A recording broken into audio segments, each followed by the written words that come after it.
Hi guys, ಎಲ್ಲರಿಗೂ ನಮಸ್ಕಾರ. ಮಾನಸ Darshan dairy farm YouTube ಚಾನಲ್ಗೆ ಎಲ್ಲರಿಗೂ ಸ್ವಾಗತ.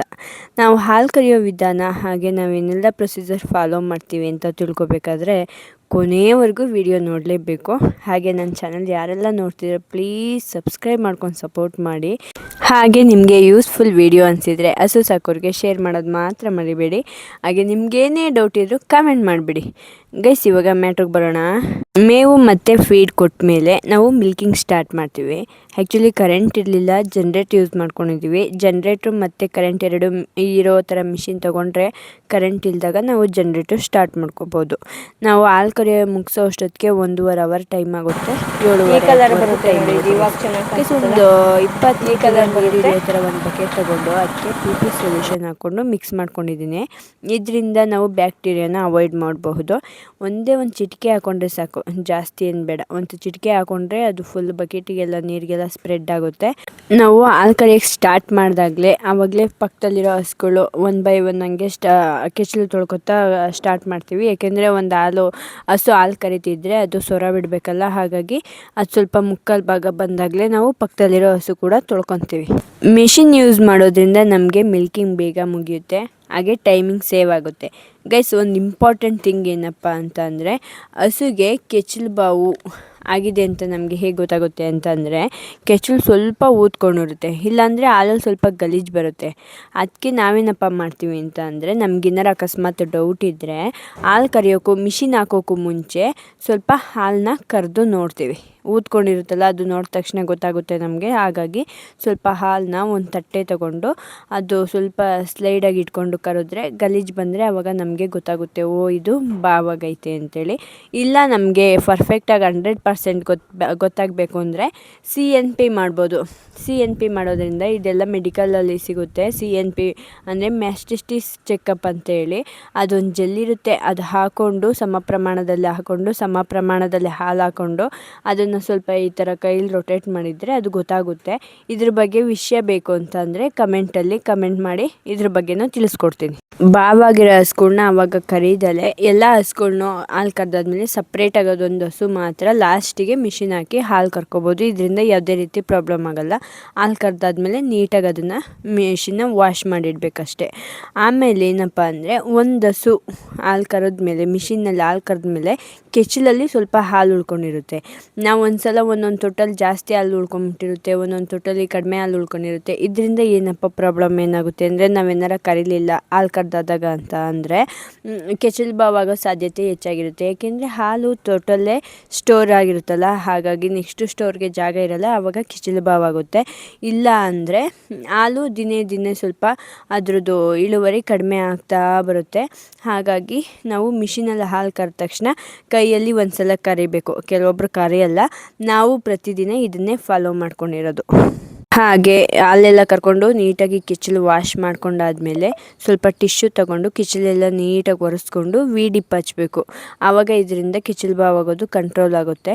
ಯಾಕೆಂದರೆ ಇವಾಗ ನಾನು ನಿಮಗೆ ಹೇಳ್ತಾ ಇರೋದು ನಾವು ಡೈಲಿ ಯಾವ ರೀತಿ ಫಾಲೋ ಅಪ್ ಮಾಡ್ತೀವಿ ಅಂತ ಮಾತ್ರ ತಿಳಿಸ್ಕೊಡ್ತಾ ಇರೋದು ನಿಮಗೆ. ಈಗೆಲ್ಲ ಮುಗೀತು, ನಮ್ಮ ಮನೆಯವರು ಹಾಲು ತಗೊಂಡು ಹೋಗ್ತಾರೆ. ಹಸು ಬಿಟ್ಬಿಟ್ಟು ಕರುಗೆ ಹಾಲು ಕುಡಿಸೋದು. ಗೈಸ್, ಇವಾಗ ಹಾಲೆಲ್ಲ ಕರೆದು ಮುಗೀತು. ನೋಡ್ಬೋದು ನೀವು, ನೋಡಿ ಹಿಂದೆ ಎಲ್ಲ ಫುಲ್ಲು ಕತ್ಲೆ ಆಗ್ಬಿಟ್ಟೈತೆ. ಇವಾಗ ಹಾಲನ್ನೆಲ್ಲ ಇವಾಗ 7:30 ಆಗಿರ್ಬೋದು.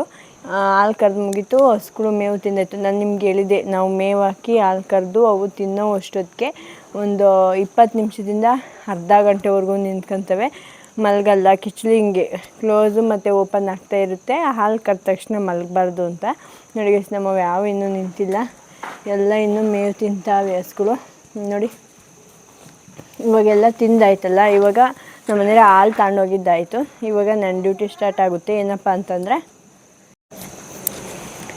ಹೋಗಿ ಇವಾಗ ಕರುಗೆ ಹಾಲು ಕುಡಿಸ್ಬಿಟ್ಟು ಹಸುಗಳ್ನೆಲ್ಲ ಬಿಟ್ಬಿಡ್ತೀನಿ. ಅಲ್ಲಿ ಸ್ವಲ್ಪ ನೋಡಿ ಹಿಂದೆ ದೂರ ಕಾಣ್ತಾ ಇದೆ ಅನಿಸುತ್ತೆ, ಅಲ್ಲಿ ಹೋಗಿ ತೊಟ್ಟಿಲಿ ನೀರು ಕುಡಿತವೆ. ಆಮೇಲೆ ಬೇಕತ್ತಾವು ಮಲ್ಕೊತವೆ.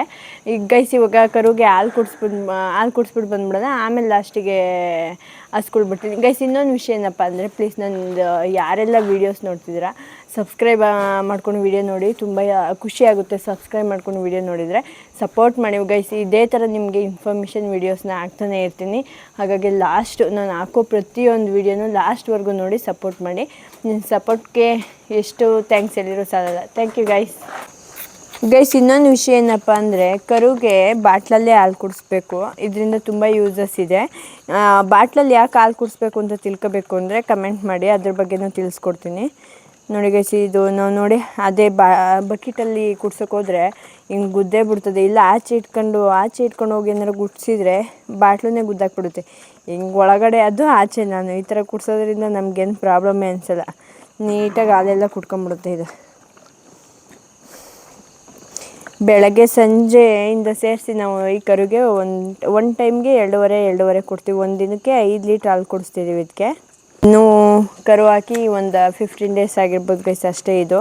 ಫ್ರೆಂಡ್ಸ್, ಇವಾಗ ಕರುಗೆ ಹಾಲು ಕುಡಿಸಿದಾಯ್ತು. ಇನ್ನು ಹಸ್ಗಳು ಒಂದು ಬಿಡಬೇಕಷ್ಟೇ. ಹಸ್ಗಳು ಬಿಟ್ಟರೆ ನನ್ನ ಕೆಲಸ ಇಲ್ಲಿಗೆ ಮುಗೀತು. ಇನ್ನು ಕುರಿಗಿನ್ನೂ ಮೇವು ಹಾಕಬೇಕು. ಮತ್ತು ನಾನು ಹಸ್ಗಳು ಬಿಡೋಕ್ಕಿಂತ ಮುಂಚೆ ಏನು ಮಾಡ್ತೀವಪ್ಪ ಅಂದರೆ ನೋಡಿ, ಇಲ್ಲಿ ಮೇವು ತಿಂದು ಎಲ್ಲ ತೆಪ್ಪೆ ಇಕ್ಕಿರ್ತವೆ. ಒಂದು ರೌಂಡ್ ತೆಪ್ಪೆ ಎಲ್ಲ ನೀಟಾಗಿ ಬಾಚಿ ಕ್ಲೀನ್ ಮಾಡಿಬಿಟ್ರೆ ನೈಟು ಒಂದೊಂದು ಹಸು ಇಲ್ಲಿ ಬಂದು ಮಲ್ಕೊತಾವಲ್ಲ, ಆವಾಗ ತೆಪ್ಪೆ ಮೇಲೆ ಮಲ್ಕೋಬಾರ್ದು ಅಂತ ಅಷ್ಟೇ. ಇದೆಲ್ಲ ಕ್ಲೀನ್ ಮಾಡಿಬಿಟ್ಟು ಹಸ್ಗಳು ಬಿಟ್ಬಿಡ್ತೀನಿ ಅಷ್ಟೇ. ನಮ್ಮದು evening routine. Morning routine same ಇದೇ ಥರ. ಮಾರ್ನಿಂಗ್ ರೊಟೀನ್ಗೂ ಈವ್ನಿಂಗ್ ರೊಟೀನ್ಗೂ ಏನಪ್ಪ ವ್ಯತ್ಯಾಸ ಅಂದರೆ, ಮಾರ್ನಿಂಗಲ್ಲಿ ಹಾಲು ಕರೆದ್ಬಿಟ್ಟು ಮೇವು ಹಾಕ್ತೀವಿ, ಈವ್ನಿಂಗಲ್ಲಿ ಮೇವು ಹಾಕ್ಬಿಟ್ಟು ಹಾಲು ಕರಿತೀವಿ, ಅಷ್ಟೇ ವ್ಯತ್ಯಾಸ. ಇನ್ನೇನಿಲ್ಲ, ಎರಡು ಸೇಮೇನೆ. ಇನ್ನು ಸ್ಪೆಷಲ್ ಅಂದರೆ PP ಸೊಲ್ಯೂಷನ್ ಯೂಸ್ ಮಾಡ್ತೀವಿ, ಹಾಗೆ ಡ್ರೈ ಬೂಸ ಕೊಡ್ತೀವಿ, VDP ಯೂಸ್ ಮಾಡ್ತೀವಿ ಅಷ್ಟೇ. ಈ ಹಸ್ಗಳು ಹೆಂಗಪ್ಪ ಅಂತಂದರೆ, ನಾವು ಹಾಲು ಕರೆದು ಮಿಕ್ಸಿ ತೆಪ್ಪೆ ಹಾಲು ಕರಿವಾಗಲೂ ಬಾಚ್ತಾನೇ ಇರ್ತೀವಿ ಒಟ್ಟಿಗೆ ತೆಪ್ಪೆನ. ಹಾಲು ಕರೆದಾದ್ಮೇಲೆ ನೀಟಾಗಿ ಒಂದು ಸಲ ತೆಪ್ಪೆ ಬಾಚೋದ್ರೆ ಇನ್ನು ಬೆಳಗ್ಗೆ ಬರೋದಷ್ಟೇ. ಬೆಳಗ್ಗೆ 5 ಗಂಟೆಗೆ ಬಂದಾಗ ಸ್ವಲ್ಪ ತೆಪ್ಪೆ ಇರಿಸಿಲಿ, ಅದೆಲ್ಲ ಬಾಚಿ ಕ್ಲೀನ್ ಮಾಡ್ಕೊಂಬಿಟ್ಟು ಮಿಲ್ಕಿಂಗ್ ಸ್ಟಾರ್ಟ್ ಮಾಡಿಬಿಡ್ತೀವಿ ಬೆಳಗ್ಗೆನೇ. ಏಕೆಂದರೆ ನಮಗೆ ಸ್ವಲ್ಪ ಕರೆಂಟ್ ಪ್ರಾಬ್ಲಮ್ಮು. ನಾವು ಹಾಲು ಕರೆದಿದ್ದು ಜನ್ರೇಟಲ್ಲಿ ನೋಡಿ, ಹಾಲು ಕರೆದಾದ್ಮೇಲೆ ಬಂದೈತೆ ಕರೆಂಟು. ಹಿಂಗೆ ನಮ್ಮ ಕರೆಂಟ್ ಕತೆ ಗೈಸ್. ಏನಾರ ತೆಪ್ಪೆಲಿ ಏನಾದರೂ ಮಾಡೋ ಅಂಥದ್ದು ಏನಾರ ಐಡಿಯಾ ಇದ್ದರೆ ಕೊಡಿ ಗೈಸ್, ಮಾಡೋಣ. ಈ ಬೆರಣಿ ಎಲ್ಲ ಮಾಡ್ತಾರೆ, ಅದು ಹೆಂಗೆ ಮಾಡ್ತಾರೆ ಗೈಸ್? ನಮಗೊಂಚೂರು ಐಡಿಯಾ ಕೊಟ್ಟರೆ ನಾವು ಒಂದು ಟ್ರೈ ಮಾಡ್ತೀವಿ ಗೈಸ್. ಇವಾಗ ತೆಪ್ಪೆ ಬಾಚೆಲ್ಲ ಆಯಿತು. ಈಗ ಹಸ ಬಿಟ್ಬಿಡ್ತೀನಿ ಒಂದೊಂದೇ ಎಲ್ಲವೂ.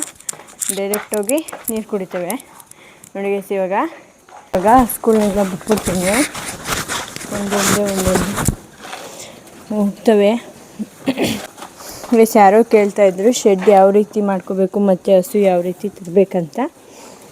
ಶೆಡ್ ನಮಗೆ ಪೆಡಾಕ್ ಶೆಡ್ ಮಾಡ್ಕೊಂಡ್ರೆ ಬೆಟರು. ಏಕೆಂದರೆ ಹಸುಗಳು ಸ್ವತಂತ್ರವಾಗಿರ್ಬೋದು, ಹಾಗೆ ನಮಗೆ ಸಮಯ ಸಿಗುತ್ತೆ, ನಮಗೆ ಸಮಯ ಸೇವಿಂಗ್ಸ್ ಆಗುತ್ತೆ. ಬೆಳಗ್ಗೆ 2 ಅವರ್, ಸಂಜೆ 2 ಅವರ್ ಕೆಲಸ ಅಷ್ಟೇ. ನಮಗೆ ಹಬ್ಬ ಅಂದರೆ 2.5 ಅವರ್ ಆಗ್ಬೋದು ಅಷ್ಟೇ. ಹಾಗೆ ನಮಗೆ ಟೆನ್ಷನ್ ಇರೋಲ್ಲ, ಹಸುಗೆ ಹೋಗಿ ನೀರು ಕುಡಿಸ್ಬೇಕು, ಇನ್ನೊಂದು ಹತ್ರ ಕಟ್ಟಾಕಬೇಕು, ಹಾಗೆ ಹೀಗೆ ಅಂತ. ಹಾಗಾಗಿ ಪೆಡಾಕ್ ಸಿಸ್ಟಮ್ ಬೆಟರು. ಆಮೇಲೆ ಹಸು ಯಾವ ಥರ ತಗೋಬೇಕಪ್ಪ ಅಂತಂದರೆ, ಇವಾಗಿನ ಟ್ರೆಂಡಲ್ಲಿ ಹಸು ಮಾತೇ ಆಡ್ಸೋಕ್ಕಾಗಲ್ಲ, ಆ ರೀತಿ ಟ್ರೆಂಡ್ ಇದೆ ಹಸುಗೆ. ಏನಪ್ಪ ಅಂತಂದರೆ ಒಂದೊಂದು ಹಸು ಒಂದೊಂದು ರೇಟ್ ಇದೆ. ಹಾಗೆ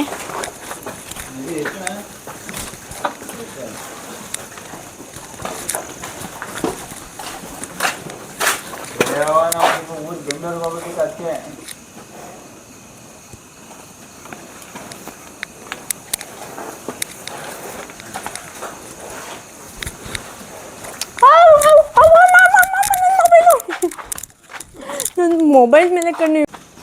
ಸುಮ್ಮನೆ ಒಂದು ಪಡ್ಡೆ ತರ್ತೀನಿ ಅಂತ ಅಂದರು. ಇವಾಗಿನ ರೇಂಜಲ್ಲಿ ಒಂದು 50,000 ಒಂದು ಚೆನ್ನಾಗಿರೋ ಪಡ್ಡೆ ತರ್ತೀನಿ ಅಂತ ಹೋದರೆ ಒಂದು 50,000 ತೊಗೊಂಡೋಗಿರ್ಬೇಕು ಪಡ್ಡೆಗೆ. ಇನ್ನು ಮಿಲ್ಕಿಂಗ್ ಮಾಡೋ ಹಸುಗಳು ತರ್ತೀವಿ ಅಂದರೆ ಕೆಪಾಸಿಟಿ ಚೆನ್ನಾಗಿದ್ದರೆ ಮಿಲ್ಕಿಂಗ್ ಕೆಪಾಸಿಟಿ ಜಾಸ್ತಿನೇ ಅಮೌಂಟ್ ಕೊಡಬೇಕಾಗುತ್ತೆ.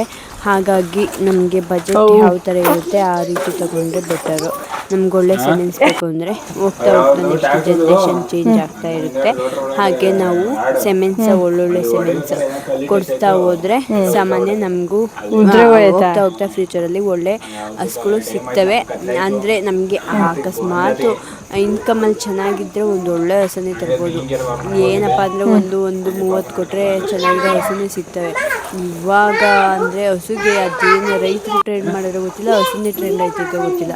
ಫುಲ್ ಎಲ್ಲ ರೇಟ್ ಜಾಸ್ತಿ ಆಗ್ಬಿಟ್ಟೈತೆ. ಹಸು ಕರು ಮಾತಾಡ್ಸಂಗಿಲ್ಲ. ಹಾಗಾಗಿ ನೋಡಿಕೊಂಡು ನಿಮಗೆ ಬಜೆಟ್ ಎಷ್ಟಿರುತ್ತೆ ಅಷ್ಟು ನೋಡಿಕೊಂಡು ಹಸು ತೊಗೊಂಡು ಬನ್ನಿ. ಮತ್ತು ಇನ್ನು ಹಸುಗಳೆಲ್ಲ ವಾಪಸ್ ಬಂದು ನೋಡಿ ನೀರು ಕುಡಿದ್ಬಿಟ್ಟು ಈ ಥರ ಹುಲ್ಲು ತಿಂದ್ಕೊಂಡು ಅವಕ್ಕೆ ಇಷ್ಟ ಬಂದಿದ್ದ ಜಾಗದಲ್ಲಿ ಹೋಗಿ ಮಲ್ಕೊತವೆ. ಇದೇ ರೀತಿ ವೀಡಿಯೋಸ್ಗಾಗಿ ನನ್ನ ಚಾನಲ್ಗೆ ಸಬ್ಸ್ಕ್ರೈಬ್ ಮಾಡ್ಕೊಳ್ಳಿ ಹಾಗೆ ಸಪೋರ್ಟ್ ಮಾಡಿ. Thank you guys.